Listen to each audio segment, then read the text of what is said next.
Նախ խորհուրդ քաղաքական մեծամասնությանը։ Սրանից հետո օգոստոսի 8-ի վարդագույն այդ բանը ներկայացնելուց առաջ սպասեք անամփեր։ Նիկոլ Փաշինյանը ՄԱԿ-ի ամբիոնից աղաչում էր, ասում է Ալիևը վերջապես ուզում հասկանամ այդ միջանց բանը, որ ասում է ինչի նկատի ունի, մինչև դրա պատասխանը չստանաք, մեր ժողովրդին խնդրում եմ չմոլորեցնեք, որ ամեն ինչ լավ է եւ հաճելի է։ Երկրորդը կյանքում ամեն ինչ կպատկերացնեի, բայց որ Հիտլերի ֆաշիստական, այլատյատ, ցեղասպան,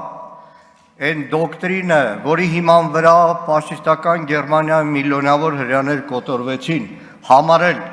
գեղարվեստական գրական ստեղծագործություն, այդ մեկը չէի պատկերացնի։ Եվ նույնիսկ հասնում ենք այնտեղ, որպեսզի փորձենք խուսանավել մի օրենսդրական նախաձեռնությունից, որը ընդդիմությունը բերել է։ Եվ պատահաբար չի, որ ես ասում եմ Մայն Կամփի մասին, պաշտոնապես գրախանութում, պաշտոնական տպարանով տպած, եթե դա հանդուրժվում է, նշանակում է փոխնախարարի ներկայացած քրեական օրենսգիր, կես-ինչ օրենսգիր, եղած բոլոր դրույթները այս երկրում չեն գործում։ Եվ դրա համար հստակեցումներ են պետք, որպեսզի հնարավոր լինի մարդատյացության, ցեղասպանության կանխարգելման, դրա արծարծման, դրա արդարացման բացառման հարցը։ Ինչ վերաբերում է կառավարությունը շատ է սիրում Դողոփերինչեքի Եվրադատարանի որոշումը։ Այստեղ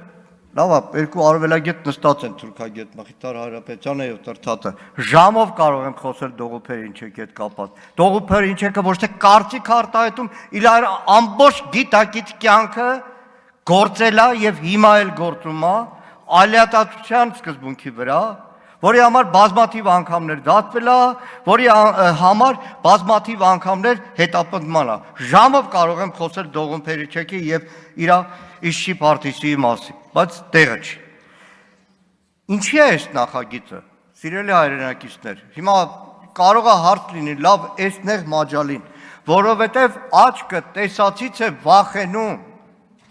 Այն ինչ որ չէին կարող պատկերացնել մի քանի տարի առաջ, որ ապրիլ 24-յան ուղերձում կամ դրանից առաջ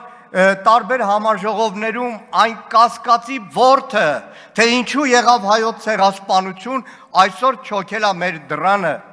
Չէին կարող պատկերացնել, որ արտաքին գործերի նախարարության ցեղասպանության հետ կապված միջազգային համաժողովներում այլևս հայոց ցեղասպանությունը դեն է նետվելու օրակարգից։ Այդ ամենը չէին կարող պատկերացնել։ Ու կրկնում եմ, աչքը տեսածից է վախենում։ Դրա համար փորձում է այդ աչքի տեսածը կանխարգելել հետագա սերունդների համար։